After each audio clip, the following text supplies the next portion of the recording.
qabuun barbaada. Kanaaf kuulanii itti kadhadhee baay'ee natti tola. Inaafi oduu bare hunda tuttuqaa deemuu haasawaa jedhee. Anis akkasuma. Anis bakka hedduu.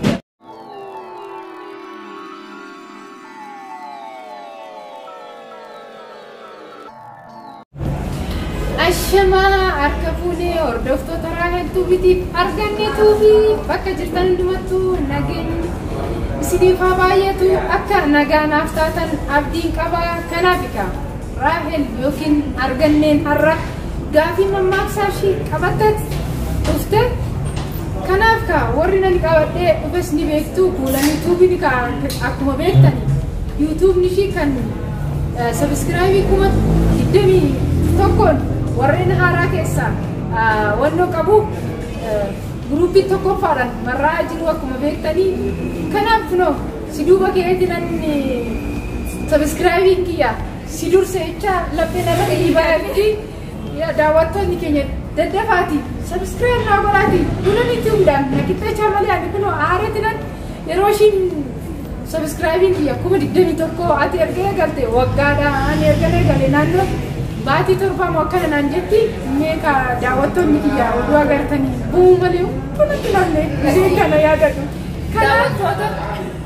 Daawwattoota arganne ana kan akkas jennee beekan annama miskiina yuutuubara mudda ta'e anaan na jaalatan akka na jaalatan jedhisiin garuu Raahelis akkuma na jaalatan jajjabeessan sabskraayiib kiyya bira kuchisuudha gurgushiyya naa ol kuchisuudha bakka yoo bootanii hedduu tas na jaalatan bira kudhaa hedduu waan hin jaaladhuuf hiriyaa fi qaalii fi haalii waan na bira taate akkuma anis jaaladhu isinillee jaaladhaa jechuudha. Sadiif hordoftoota biyya isiin amma hinaaf jiru har'a fuula hin naboodaa sabskraayiib si hojii deemee bakka gahee jiru yoo isa jira mee isa jirtanii mee Oromoon sabni bal'aan mee isa jira jechaa jiru. Saniifuu sabskraayiib kan hadaraa narraa dhaqaati namni jala jirtu sabskraayiib laayik godhaa fi narraa jajjabeessaa isiniif akkasumas argatee yoo aartee jiraattis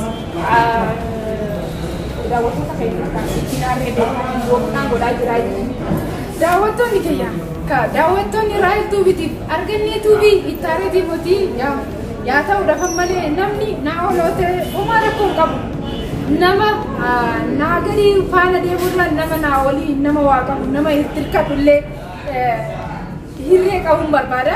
Kanaaf kuulanii itti hirkadhee baay'ee natti tola. Inaafi oduun ta'e yaani akkasitis jara deemtanii akka ishiitti sabskraayiib naa gootanii fi kanaaf har'a keessumaa haaraan qabaa kuulanii isinuu ni beektu. Kuulanii nama manaati chaanaala kiyya irratti nama haaraan qabadhee dhufee dargaggoo haaraa takka yuutuuba irratti hin bahin kunoo akkana fakkaataa. Kanaaf maqaa isaa isiniif haa ibsu kana isaatti isin dabarsaa jechuudha.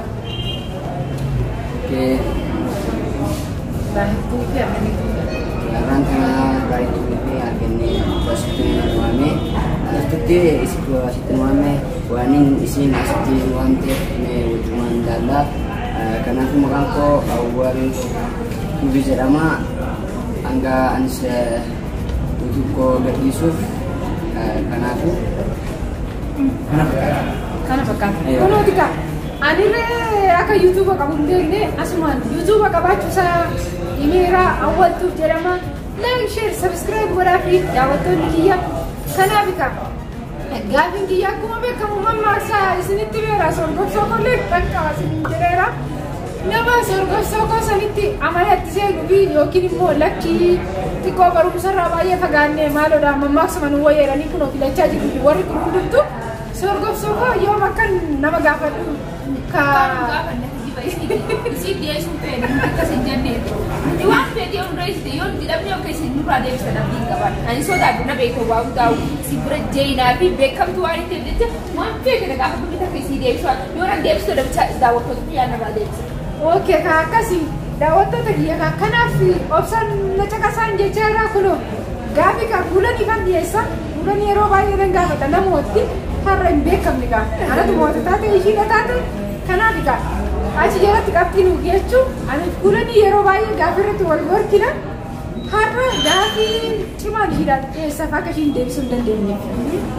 Kanaaf kuulanii amma gaaffii nani si gaafadhu maalinni abjuun bara beelaa buddeena jedhi jedhe Oromoo. daawwattoota biyya agartaniirtu. Abjuun bara beelaa. Buddeena jetti. Abjuun bara beelaa. Abjuun bara beelaa mush gara beelaa. Abjuun bara beelaa. Abjuun bara beelaa. Abjuu jechuun manaama jechuusa. Abjuun manaama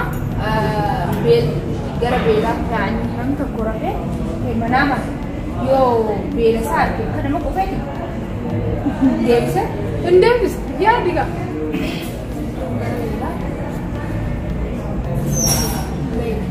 Daawwattoota keenya garuu sammuu kana keessa jirti akka deebisu Kanaaf egaa hordoftoota Raahel Tuubitiif arganneetuu fi abjuun bara beelaa buddeena jetteedha. Sirriidha maaliif keessi kee beelaadha yeroo baay'ee maal nyaadhee akkan jiraadhu maaliin jiraadhu jiruun kiyya maaliin jettee waa'ee namni tokko waa'ee yaadu.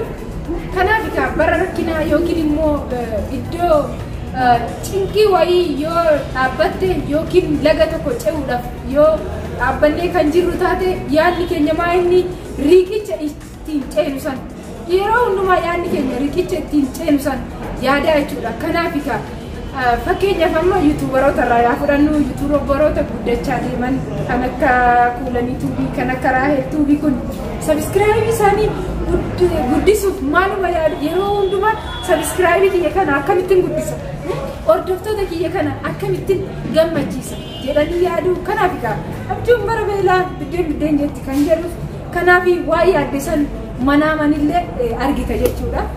Kanaaf Kuulanii har'a mo'adhee jira jechuudha. Har'a namooti malee takkaa namoonni har'aa wanni namooti waan jajjabduu isin dhiyeessite garuu amma booda namooti isin naafaan jirtan naaf takkaa. Kanaaf amma karaa Awwal Tuubititti deema. Awwal Tuubii gaafii gaafadha. Awwal irra gaafii tokko si gaafadha. Afaan dubbii baree bulluqa alalfataa jedhe Oromoon. Bulluqa alalfataa. Afaan dubbii baree bulluqa alalfataa. Afaan haasawaa barate. Bulluqa alalfataa. Bulluqa jechuun agartee bulluqa jechuun kan qallatee akkasuma jedhamee dhugu jechuudha. Callistee dhugdaa jechuudha. Yaadni kana jechuun namni haasawaa bare guutuun ni argama jechuudha. Natti fakkaata.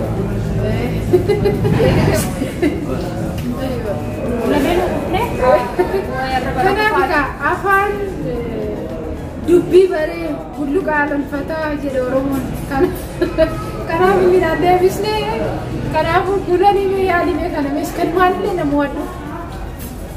Afaan dubbii baree bulluqa alalfataa namni oduu baree kan hundatti tokko deemuu haasawaa jedhu.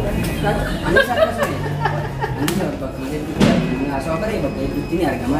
Akkasitti Ati haasawaa jirti malee deebisanii. Kanaaf egaa deebii deebisaniiru har'a hordoftoonni Raahel Tuubitiif arganneetu.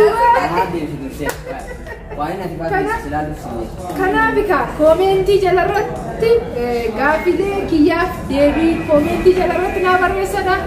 Kuulaniin kunoo aariidhaan gaafii isaa deebistee garuu inni deebifateera. Tolcheetiin bareechee qimamaa fi sukkara itti isinii godhee isinii deebisa akka isinii galutti inni immoo akka hin galletti haasa'e. Aannan beekan. Fuulidha perfeektidha jechaa akkasumaan loqonni ishii kaa perfeektidha jechaa jirti. Kanaaf egaa hordoftoonni Raahel Tuubitiif arganneetu amma Raahel jara kanaaf gaafii dhiyeessiteerti. Gaafii erga dhiyeessiteen booda gaafii waliigalaati akkuma ergamaa sanitti gaafii irratti wal mari'atanii fi namoota baay'eedhaaf barumsa akka ta'an namoonni anallee gaafii kun naan galle. Gaafii kana kanatti waan naan galle tokko yeroo baay'ee yuutuuba kiyya irratti dhiyeessa. Maaliif koomentii jalarratti deebii quubsaa ta'een argadha waan isin ajaa'ibu keessaa. Kanaaf isaan lamaanuu wal qixatti gaafatamu gaafiin kun gaafiin gaafatamu isaan lamaanuu irratti deebisu gaafiin isaan gaafadhu waa'ee alaabaa Itoophiyaati jechuudha. Warreen kun maal jedhu alaabaan Itoophiyaa takkaa jedhu. Maal jedhan immoo gariin maal jedhe sirumaa Itoophiyaan alaabaa dhaabbataa ta'e hin qabdu jedhan. Kanaaf egaa sababni isaa maal akka ta'e akka isaan yaalaniifanii kana yaalanii kanaaf yoo isaan yaalaniin booda wanta namoonni haasa'aa jiran nan anillee achirratti lafa kaa'aa wantoonni nam gariin akkamitti akka haasa'an gariin immoo yaada kana akkamitti akka kennan yaada kana kan kennaa jirru warreen baay'een Facebook irratti illee maal irratti illee walitti bu'aa jiru. Kanaaf gaafii kana isaanii fanneessee meeqa alaabaa mataa ishii hin qabdu yookiin immoo alaabaa dhaabbataa hin qabdu jechaa jiru. Sababni isaatis maali? Sababa isaa hanga taate boodarra nan ibsaa fi garuu dura isaan fuula YouTube kun akkanatti gaafii akkanaa dhiyeessee fi rakkaan mo'achuudhumaaf alla oduu agartanii akkanii guyyaa akkuma jedhasanii abjuun bara beelaa biddeena jetti. Ani gaafii waan dhiyeessu fuulanii gaafii waan dhiyeessu akkamitti mo'adhaan yaada. Ayah, akas gaafii amma nulamee ni deemsisa. Dhuguma akkuma jaametti Itoophiyaan alaabaa dhaabbataa hin qabdu yaada kana irratti hin deeggaran. Itoophiyaan yoomirraa biyyaatti alaabaa dhaabbinaa isaa qabdu. Yoo biyya qabaatte alaabaa qabaatta. Ati amma osoo dachii hin qabaanne mana ni ijaarta hin ijaartu akkasuma fakkaata. Mana dachii bitatee eega qopheeffattee booda malee dachii namaa mana ijaaruu hin taatu. Saniifuu isaanis biyya keenya dhufanii alaabaa dhuunfaa alaabaa oolumatti ummachuu hin danda'an.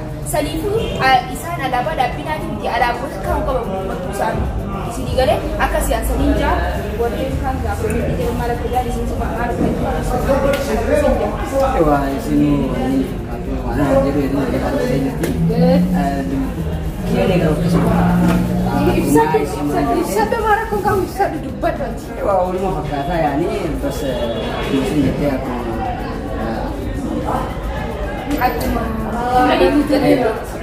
Mani tu leketi bini wanini wali galte income ni jika sensor anak alaba ambra ini umum dan lain wanti itu kan daawwattoota Raahel Tuubitiif arganne tuubii sirriidha. Dhufanii biyya keenya irratti alaabaa mataa isaanii baatachaa jiru.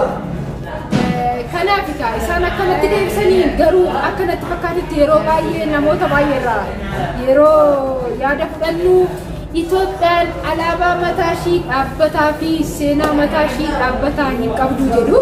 Waa'ee seenaatis yeroo biraa tanan dhiyeessaa garuu waa'ee alaabaa hin qabdu kan jedhaniif sababni isaa maalinni Minilikiin dhufe alaabaa biraa qabatee Oppiidiyoon ni dhufe alaabaa biraa fudhatee ammas isa sadaffaan kan akkamii akka ta'e hin beekne. Kanaaf maaliif alaabaan keenya hoogganaan deemaa yoo hoogganaan haaraan tokko dhufe yookiin pirezidaantiin Itoophiyaa tokko haaraan yoo bakkeessan bu'e alaabaan duraanii sun jijjiiramee alaabaa mataa isaa uummataan. Kanaaf alaabaa dhaabbataa hin qabdu jedhanii kana hordoftoonni Raahel Tuubitiif arganne tuubii yaada kana irratti deebii quubsaa anaafiyyuu naan galle waan isin ajaa'ibu. Raahel gaafii kana maan dhiyeessite hojjettan yeroo hundumaa dhugaan isiniin jedha yeroo hundumaa yookiin chaanaala kiyyatti guddisu yookiin immoo sabskraayibii kiyya baay'isuuf seenaa maaliif sabskraayibii kiyya baay'isuufanii gaafilee baay'een qaba isaan nan guddisa garuu wanti kun yeroo baay'ee gaafii natti ta'a. Oduu biyya kiyya ta'e baay'atinan miidiyaa tokko irratti sagalee qilleensaa yeroo qilleensaa bite waan kana hirmaachuu danda'a.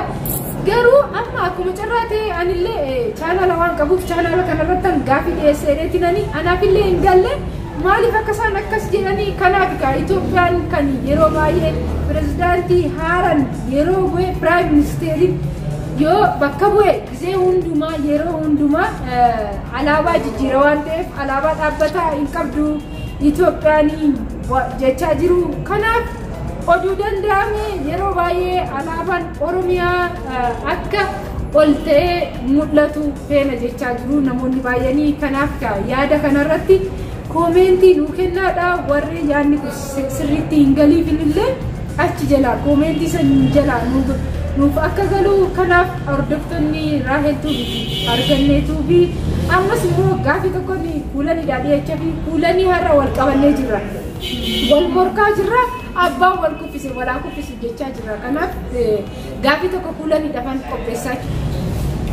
Hordoftoonni Raahel Tuubitiif arganne tuubii Kulan ini kakun wakati namoota erti gaaffii biraatti irrattan halkanii guyyaa irratti barreessee gaaffii biraatti fidaa gaaffii sorgobsonko kan ishiin hin deebisne miti kan ishiin itti yaadne fidaaf kanaaf hordoftoonni kiyya kulanii fi yaada akkamii qabdu kulaniin kun yeroo hundumaa nama namoota chaanaalii ishiin na duuba baname na dura ka'ee gaaffiin gaafadhaa gaaffii kuusaa kenniti kanaaf maal naa wayyare waan isii wayyaatti may maamee isinummaan yoo isii jetti waan isii wayyaa isin waan ittiin tanni beekan anis waan naa wayyaa garuu isin teeletii qaaliidhaan isin qaaliidha nuti hedduu wal jaalannaa hedduu wal qoosna saniifuu akka wal geessu hin qabnu garuu isis akka gammachiistan hin qabu maaliin irraa gammachiistarree subscribe gootanii nama kufa diideen takkaan jiraan akka isii beeku gootanii soddomii fi wayii gootanii baatee takka osoo hin taane guyyaa kudha wayii keessatti agarsiisuu qabda maaliif akka gammaddee isinis anis akka isii kanatti akka isii nama kana iddoo kanatti anis dafeetiin akka isii kanatti